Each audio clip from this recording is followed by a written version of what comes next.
We were the perfect couple on our block. Everyone said so. Until I caught my husband kissing our neighbor's husband behind the shed. I wasn't even mad about the cheating, just the lies. I waited until our neighborhood block party.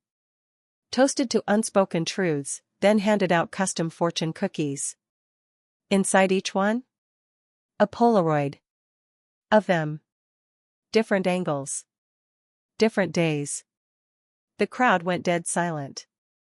My husband tried to grab the mic. I said, "You've said enough, don't you think?" They moved out 2 weeks later. I kept the house. And my peace. We were the couple everyone envied. That's not me bragging, it's what people told us all the time.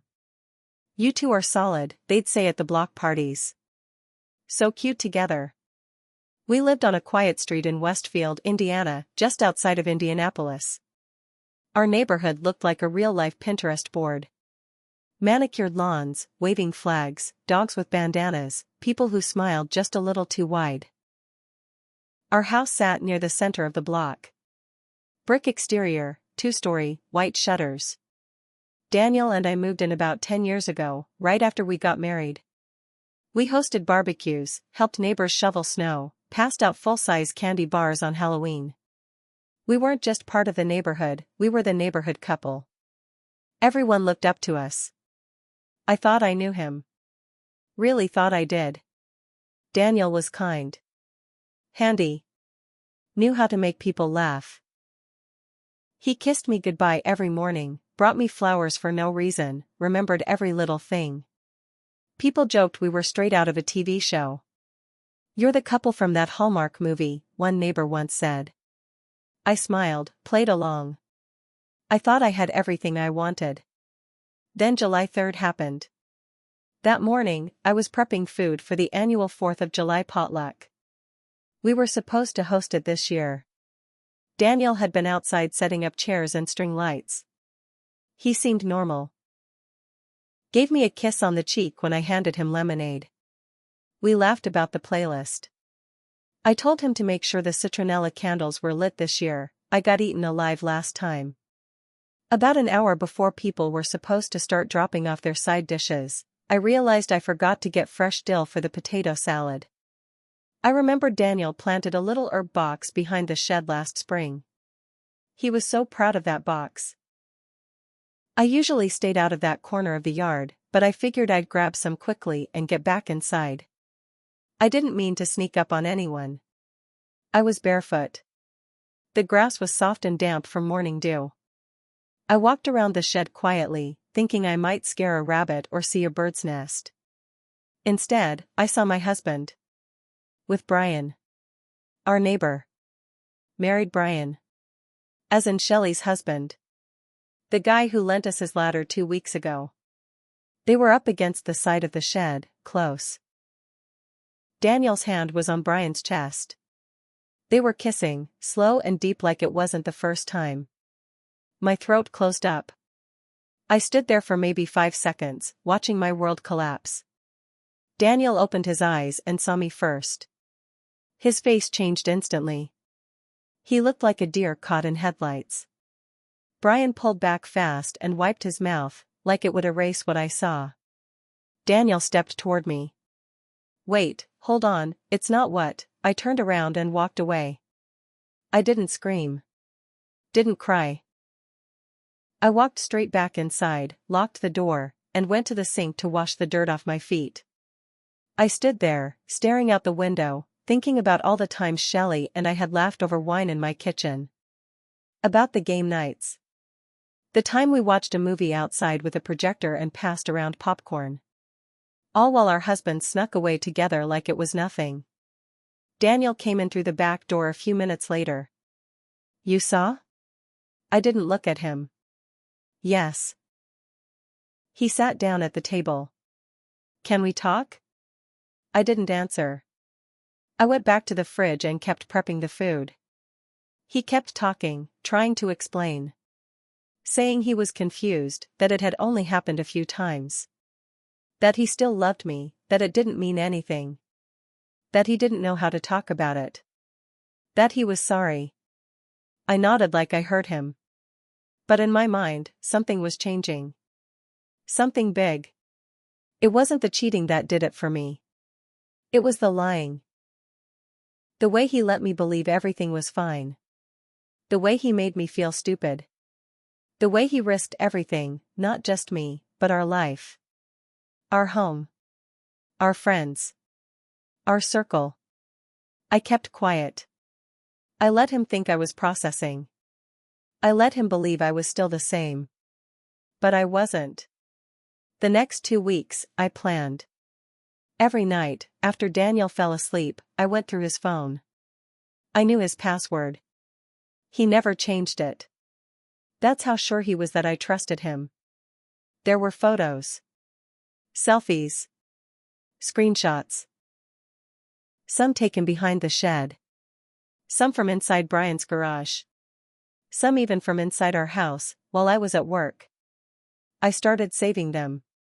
Printing them. I bought a Polaroid camera from a lady in Carmel. Took photos of the photos. Printed them out. Made sure each one had a date, a time, and a clear image. I organized them in a shoebox. Then I got creative.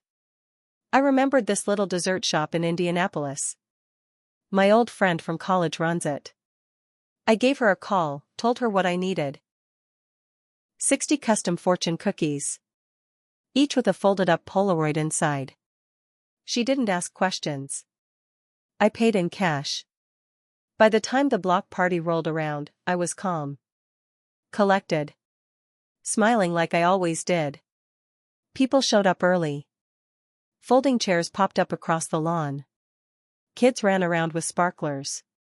Music played from the speaker we mounted near the garage. Daniel grilled hot dogs like everything was fine. Around 8 p.m., I tapped a spoon on a glass. "Can I say a few words?" People turned. Daniel came and stood beside me, arm around my back. "I just want to raise a toast to all the beautiful families on this street. To the people who've made this neighborhood feel like home. To honesty. To the things we all know, but don't always say." People laughed, politely. Then I handed out the tray. "I got a little something fun for this year. Homemade fortune cookies." Everyone grabbed one. They cracked them open one by one. The silence hit fast. Some people gasped. A few dropped the photos.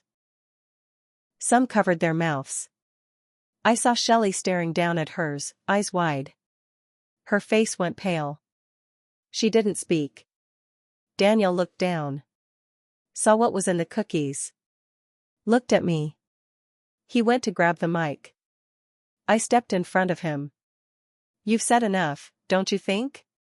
He didn't speak again. Brian left early. Shelley followed minutes later, shaking. Everyone else left slowly, awkwardly. The party ended an hour later. No fireworks that night. Just stunned silence. 2 weeks later, Daniel moved out. Brian did too. Their marriages, both of them, gone. Just like that. I stayed. I kept the house. And I slept better than I had in years. After the party, things changed fast. People avoided me for a while. Not because they were angry, but because they didn't know how to talk to me. Some sent awkward texts. A few neighbors dropped off pies or casseroles like I'd just lost a loved one. I guess, in a way, I had. The golden couple image was dead. People didn't say it, but they were shaken. If it could happen to us, it could happen to anyone. That made them nervous. Shelley didn't answer my messages. Not that I blamed her. She ended up filing for divorce 2 days after the party.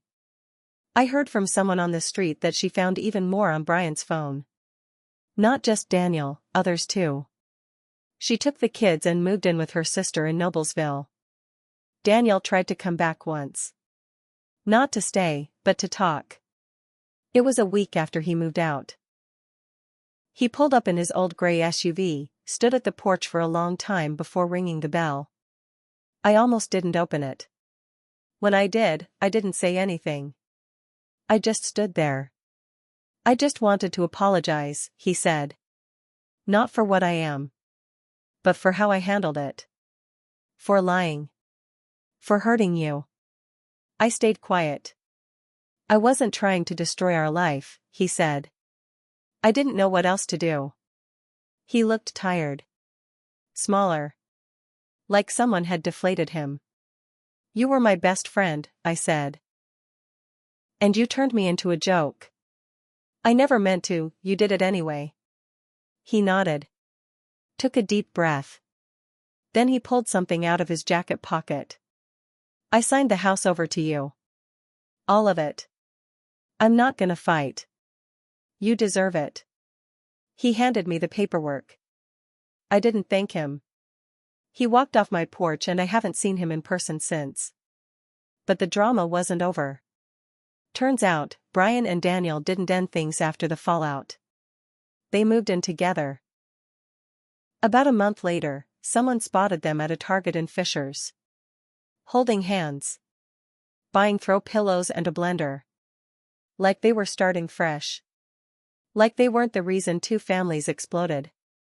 When that news got back to the neighborhood, it reopened everything. I started getting more texts. More neighbors started talking. Some people felt sorry for me. Others asked too many questions. A few tried to act like it was all gossip, like a TV show. But then came the worst part. Brian and Daniel made a joint post on Facebook. A long, sappy paragraph about finally living their truth, with a photo of them smiling on a balcony somewhere downtown. People reacted. Some liked it. Some commented. Some even said stuff like, "Proud of you both." I felt sick. They were painting themselves as brave, as victims of circumstance. Not a word about what they did to us. Not a single ounce of remorse. I printed that post. I pinned it inside my closet door. Just to remind myself. That was the moment I realized I wasn't done. Not yet. After that Facebook post, things changed in me. Something hard settled deep inside. Not just anger, but clarity. They wanted to rewrite the story, make it seem like they were just two good people who found each other. Like I was just some footnote. Like I hadn't built 12 years with Daniel. Like Shelley hadn't raised 2 kids with Brian. They wanted to move on. But I wasn't going to let them do it clean. A few days after that post, I got a message from someone I didn't expect, Brian's brother, Tyler. He lived out in Bloomington. We'd met once, briefly, at a barbecue a few years ago. He messaged me on Facebook, "I saw your name in some tagged photos. Can I call you? You need to know something." I gave him my number. We talked that night for 2 hours. Turns out, Brian had a history. A messy one. Tyler told me Brian had done this before. Back when he lived in Chicago. He'd gotten involved with another married man there too. Wrecked a marriage. Moved away quietly. Started fresh. Nobody ever connected the dots because Brian always made sure to land in new circles, clean slate every time. That made my stomach turn. I asked Tyler why he was telling me all this. He paused and said, "Because my brother keeps doing this crap and acting like he's the one who's hurt. But it's always someone else who's left picking up the pieces." Tyler sent me screenshots. Emails. A couple messages from the other man's ex-wife, who had once reached out to Brian and begged him to leave her husband alone. I sat on it for a few days. I didn't know what to do with it at first. But the more I thought about how Daniel and Brian had tried to spin everything, the more I felt like I had to do something. So I did. I mailed those screenshots, anonymously, to everyone on our block. Not emailed. Mailed. In plain white envelopes. No return address. Just the facts. People talked. Of course they did. The whispers picked up again. Then, another twist. Shelley came back. Not permanently, but for a weekend to pick up some of the last things from the house. She texted me while she was in town and asked if we could meet. Just talk. We met at a coffee shop off Route 32. I didn't know what to expect. She walked in looking different. Tired, but lighter somehow. We sat down. She took a breath. I just wanted to say I'm sorry. For not seeing it. For the way I acted after it happened. I wasn't mad at you. I was just broken. I nodded. I know. Then she told me something I didn't expect. Before she left town, she'd gone through Brian's phone too. And she found out. Daniel wasn't the only one. There had been another man. Maybe more. Shelley had confronted Brian the night before the block party and demanded answers. He confessed, partially. Swore it was over. She didn't believe him. But she still came to the party because she wanted to see my face. Wanted to know if I knew. I told her I did. That I'd known for weeks before the party. We sat there a long time in silence. She pulled something out of her purse and slid it across the table. It was a USB drive. I backed up everything I found, she said. In case you ever need it. What for? She looked me in the eyes. I don't know. But people like them, they don't stop until they get burned. I took it. And just like that, everything changed again. Because when I got home and opened the drive, what I found wasn't just more photos. It was videos. Of Daniel. In our house. In our bed. With other men. Not just Brian. And suddenly, this wasn't just betrayal. This was war. The USB drive sat in my hand like a bomb. And when I opened it, it exploded. There were 6 video files. 2 were of Daniel and Brian. But 4? 4 were of Daniel with other men. Different ones. Some I recognized. One was a coworker from his old job. Another, my blood froze, was someone we both knew from church. He had stayed at our house once. Slept in the guest room. Daniel had lied even more than I thought. This wasn't a one-time affair. This was a full, second life. I didn't cry. I didn't yell. I got quiet. Because now I knew exactly what I was going to do. First, I made copies of the drive. Stored them in 3 separate places. One in a fireproof safe. One mailed to my sister. One in a hidden folder on my laptop. Then I reached out to a divorce lawyer. A good one. Someone who didn't flinch when I told her about the videos. We filed immediately. Daniel hadn't expected it. He thought giving me the house meant he'd avoided the worst of it. That I'd be graceful. That I'd let him move on, guilt-free. He was wrong. My lawyer served him at work. At his new job. Where he had just been promoted. He called me after it happened. I didn't answer. So he emailed. Why are you doing this? I thought we were trying to keep things civil. I wrote back one sentence, you don't get to cheat on me in our home and walk away without consequence. He didn't reply again. But I wasn't done. I reached out to the HR department of Daniel's company. I didn't threaten. I didn't lie. I simply informed them, anonymously, that there was video evidence of an employee engaging in sexual activity inside a home that also served as a remote workspace, and with someone who had business ties to a former client. I attached 2 screenshots. That was all it took. 2 weeks later, he was let go. Quietly. No explanation on LinkedIn. Just seeking new opportunities. Then I reached out to the man from church.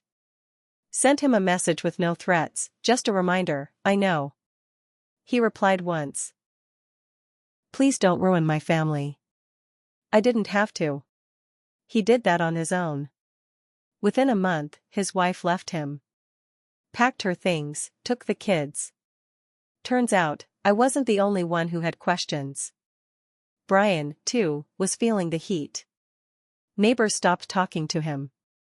His own brother, Tyler, outed him online with the old messages and stories from Chicago. A post went semi-viral in a local group. People who had known him before started commenting, connecting dots. Brian deleted all his social media. Then one day, he and Daniel were gone. Moved out of their downtown apartment. No forwarding address. They left like ghosts. As for me? I made mistakes. I ignored signs. Trusted too blindly. Let my pride keep me quiet for too long. But I learned. I kept the house. Painted the walls. Changed every damn thing inside. Got rid of the bed. Sold the shed for scrap. I even adopted a second dog. People still talk about the block party. About the photos. The fortune cookies. The silence after. Sometimes they whisper. Sometimes they nod when I walk by. But no one looks at me with pity anymore. They look at me like someone who survived a fire and walked out stronger. Daniel took my trust. Brian took my peace. But I took their masks. And I ripped them off in front of everyone. So if you ever wonder what happens when two men lie their way through life and try to paint themselves as saints after setting fire to the people who loved them, ask around. The woman on Brookvale Lane has stories to tell. And she doesn't hand out fortune cookies anymore. Now? She hands out warnings.